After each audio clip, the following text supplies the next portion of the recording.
आप सभी का स्वागत है हमारे YouTube channel salute to farmer पर। दोस्तों, आज हम आप पहुंचे हैं उत्तर प्रदेश जिला अमरोहा में राजेंद्र भाई के पोल्ट्री फार्म पर।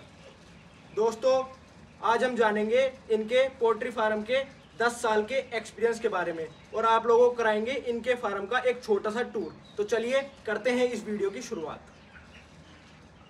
राजेंद्र भाई, हमारे दर्शकों को अपना परिचय दीजिए।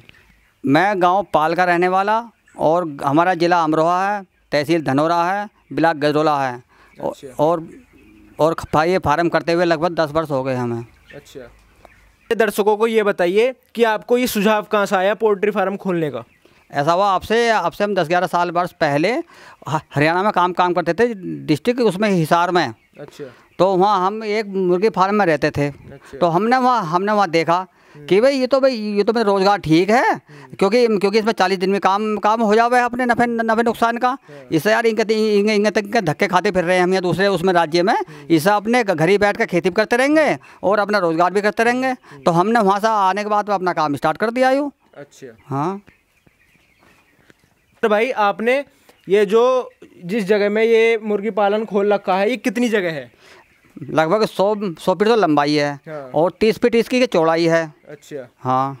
और इस शेड को बनाने में आपका कितना खर्चा आया है? लगभग हमारा जबकि 5.5 लाख रुपए खर्चा हुआ था इसमें 10 साल पहले। जी। ये आपने ऊपर ये क्या डाल रखा है? ये क्या सिल्ली और गाटर हैं ये। अच्छा। राजेंद्र भाई, आपने 10 साल पहले कितने चूजों से अपना ये पोल्ट्री फार्म की शुरुआत करी थी? हम जी स्टार्टिंग में 2000 बच्चे लाए थे। अच्छा। उस टाइम पे मिला था 6 रुपये बच्चा। ये 6 रुपये बच्चा? हाँ जी। और आज आपके पास कितने बच्चे हैं? अब तो इस टाइम तो हमारे पास ही 2400 बच्चे हैं यहाँ इस टाइम पे। और अब क्या रेट चल रहा है इनका? ये 1000 बच्चे तो आए थे 37 रुपये बच्चा। अच्छा। और जौन से 1400 बच्चे हैं ये कि हमारा 25 रुपये बच्चा है। ये 25 रुपये बच्चा? हाँ। अच्छा। तो ये आप कौन सी हैचरी से बच्चे लेते हैं अपने? ये जी जैसा ये होते हैं नहीं क्या एजेंट लाने वाले। अच्छा। तो वो हम उनसे बात करते हैं हम कि भाई कौन सी कंपनी का बच्चा आ रहा है। तो हमारे पहले ये गंगा कंपनी के बच्चे हैं। ये गंगा कंपनी के? ये किस जगह के गंगा कंपनी के इधर है? वहाँ पे जो जिंद में है, हरियाणा। अच्छा। तो ये बीज के डीलर कुछ कमीशन भी लेते हैं? हाँ के शायद। ये तो बताओ, जब कोई काम कर रहा है तो कमाएगा तो है ही जी। 1-2 रुपए तो जरूर लेते होंगे। 1 रुपये बच्चा लेते हैं ये। अच्छा, 1 रुपये बच्चा लेते हैं। राजेंद्र भाई, जब आप ये अपने चूजे खरीदते हैं तो किन बातों का ध्यान रखते हैं? जैसे ये पैकेट आता है हमारे यहाँ। अच्छा। तो ये हमें वो 2% फालतू देते हैं। अच्छा। और उसके बाद में जब हम खोलते हैं ना, तो एक तो लंगड़ा बच्चा होता है उसको वापस कर देते हैं। अच्छा। जो 40 ग्राम से कम का बच्चा होता है उसे हम वापस कर देते हैं एजेंट के लिए। और जो बच्चा सफ़ेद रंग का होता है, नहीं पीला नहीं होता, सफ़ेद होता है, उसे भी हम वापस कर देते हैं। तो जो सही वजन होता है बच्चे का वो 40 ग्राम होता है? हाँ। अच्छा। 40 ग्राम प्लस होना चाहिए। 40 ग्राम से प्लस होना चाहिए। हाँ। अच्छा। और जैसे आप जब बच्चे मंगाते हैं उसमें अगर कुछ बच्चे मरोए निकल आए, वो हाथों हाथ वापिस हो जाते हैं? हाँ जी। जैसे कि जो सफ़ेद बच्चा होता है, कमज़ोर होता है या बच्चा मरा हुआ निकलता है डिब्बे में, उसको हम वापस करके हाथों हाथ उनसे इतने बच्चे ले लेते हैं। अच्छा। और जो लाने ले जाने में ट्रांसपोर्टेशन में कोई दिक्कत तो नहीं आती? नहीं दिक्कत नहीं। हाई पहुँचा के जाते हैं। चलो राजेंद्र भाई, जब आप अपने चूज़ों को लाते हैं, अपने ब्रूडिंग एरिया में चूज़ों को गिरने से पहले यहाँ पे क्या क्या प्रिकॉशन लेते हैं? साफ सफाई करके उसके बाद चूना बखेरते हैं, जिससे कोई कीड़ा वीड़ा होता है वो क्या मर जाता है। अच्छा। उसके बाद में भुस्सी या लकड़ी का बरूदा, जिससे कि नीचे से गर्मी सी कुछ बनी रहे। और उसके ऊपर अखबार बिछा कर चारों तरफ से बंद करके, जिससे कि टेम्परेचर 40 या 45 डिग्री के आसपास रहे, जिससे आदमी को उसमें अंदर पसीना आता रहे। तब उसमें चूजों को छोड़ते हैं हम। अच्छा। मतलब चूजों के लिए सही तापमान 40 से 45 डिग्री है? जी। ठीक है। राजेंद्र भाई, अब आप हमारे दर्शकों को ये बताइए कि आप इन्हें वैक्सीन किस हिसाब से लगाते हैं? वैक्सीन तो इनको मतलब छोटों को हुई सी लगी आती है। अच्छा। हम तो सिर्फ इनको पहले 3 दिन वैसा पानी देने के बाद में 4 पानी उसका में गुड़ का और उसका गुड़ और सौंठ अजवाइन का गुड़ का पानी देने के बाद में 3 दिन पानी। जैसे आप अपने चूज़ों को अपने वहाँ फार्म पे लाए ब्रूडिंग एरिया में। हाँ। तो पहले गुड़ का पानी दिया जाता है? स्टार्टिंग में चीनी पे घेर देते हैं अखबार के ऊपर। हाँ। तो आती बच्चा उसमें ले जाता है। हाँ। उसके बाद में 6-7 घंटे तक उनको मतलब गुड़ का पानी देते हैं। अच्छा। 6-7 घंटे के बाद में जब फिर दाना बखेरते हैं उनके लिए। तो मतलब 6-7 घंटे बाद दाना क्यों घेरते हैं, पहले क्यों नहीं घेरते? क्योंकि उसके पेट में जो अंदर जो गंदगी होती है रुकी, तो वो उसकी जिससे सफाई हो जाए, उसकी गुड़ के पानी से उनके पेट की सफाई हो जाती है जी। अच्छा, अब आप हमें बताइए कि आप इन्हें दवाई कैसे देते हैं?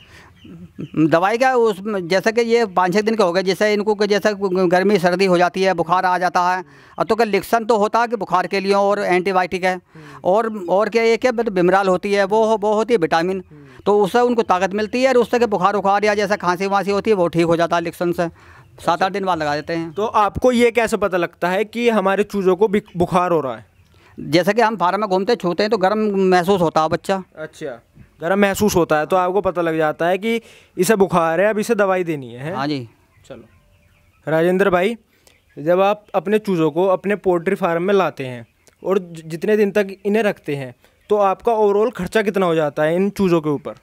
लगभग 36 दिन लेकर 40 दिन तक ये लगभग 3 को दाना खाता है, और 3 को दाना आप लगा लो कि कम 21 तो 42 रुपये किलो आ रहा है, तो 42 तिया 120 125 रुपये किलो तो दाना खा गया एक बच्चा, और आप 25-30 का बच्चा मान लो, तो लगभग हमें ये पाल उल के 36 लेकर 40 दिन तक 85 रुपये किलो बैठता है। अच्छा। और जो मंडी हमारी जितनी भी 85 रुपये किलो से ऊपर जो हो जाएगी, 90 हो जाओ या 95 या 92 जितनी भी होगी, वही हमें फ़ायदा है। अच्छा, तो मतलब जितना खर्चा है उसके जैसे एक बच्चे पर आपका 85 रुपये खर्चा आया। हाँ जी। और मंडी हुई 100 रुपये की। हाँ। तो ऊपर का जो प्रॉफिट है आपका, ये जो 15 रुपये का है, यही आपका एक चूजे पे मुनाफा है। हाँ, तो 15 रुपये किलो बचा हमें, तो एक मुर्गा 2 किलो का हो गया, तो हमें उस पर 30 रुपये बचे एक मुर्गे पे। और आपने पाल कितने रखे हैं? ये हमारे 2400 हैं।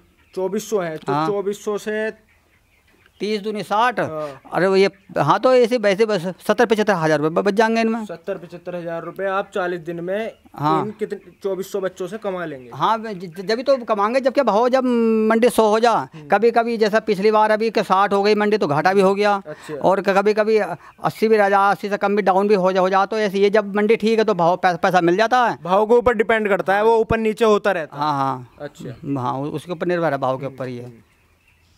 अब आप हमारे दर्शकों को ये बताइए कि जैसे आप अपने चूज़ों को 40 दिन तक पालते हैं, 40 दिन में आपका चूज़ा 2 किलो का हो जाता है, उसके बाद आप इन्हें बेचते कैसे हैं मंडी में? जैसे एजेंटों के नंबर होते हैं हम पे। अच्छा। उनसे क्या हम क्या संपर्क करना स्टार्ट करते हैं 36 दिन बाद, कि भाई आज का भाव मंडी, हमारे से फ़ोन में मैसेज आते रहते हैं कि आज भी दिल्ली इतना भाव बिक रहा है, हरियाणा इतना है, तो जिस भाव जिस दिन जैसे शुक्र में शनिचर में ज़्यादा मंडी बढ़ती है, तो हम उसी दिन एजेंट से कह लेते हैं भाई आ जाओ भी, हम 10 या 20 कुंटल बेच रहे हैं, तो उनको हमने तय कर दिया उन्हें, तो वो गाड़ी आती है तो हम खाली गाड़ी का वजन कर लेते हैं, उसके बाद में बच्चा भर के वो अपने आप ही भर लेते हैं बच्चा, वो एजेंट ही, और वो उसके बाद में भरी का अपना काटा कराया, जो हमारा बच्चा हुआ उनसे पैसे ले लिए अपने हाथों हाथ। अच्छा। हाँ राजेंद्र जी, हमारे जो दर्शक हैं, हमारे जो किसान भाई हैं, जो आपको देख के अपना पोल्ट्री फार्म खोलना चाहते हैं, उन्हें आप क्या सलाह देंगे, क्या सुझाव देंगे? ठीक है, जैसे कि छोटे काश्तकार हैं हम भी, तो यूँ है कि हम अपनी खेती करते रहें घर में, और अपने बालकों को पढ़ाते रहें, अपना ये काम भी कर रखा है, तो चाहे कुछ भी बचा, फ़ायदा तो है ही इसमें, क्योंकि अकेले खेती से गुजारा नहीं होता, क्योंकि इधर उधर के मजदूरी करने से इससे अपने ही काम करते रहें अपने उस फार्म में। जैसा कोई छोटा काश्तकार है, कर लो भैया काम, अपने भैया गुजारा ठीक ठाक होता रहे इनमें। ये छोटे किसान के लिए फ़ायदे का सौदा है। इसे आप 40 दिन में अगर आप 2400 चूजे पालते हो तो 70,000 रुपये आसानी से कमा सकते हो। हाँ, इसमें काम है, वो तो पाओ पैसे तो खैर उसके मंडी के ऊपर डिपेंड करती है। ये ओवरऑल एक वो बता दिया मैंने कि इतने फ़ायदा हो जाता है। हाँ, फिर भी कहीं इतना खास नुकसान ना होता, फिर भी फ़ायदा तो हो जाता है इसमें।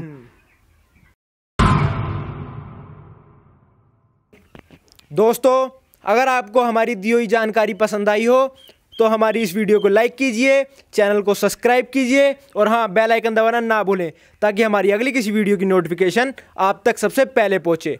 Salute to farmer.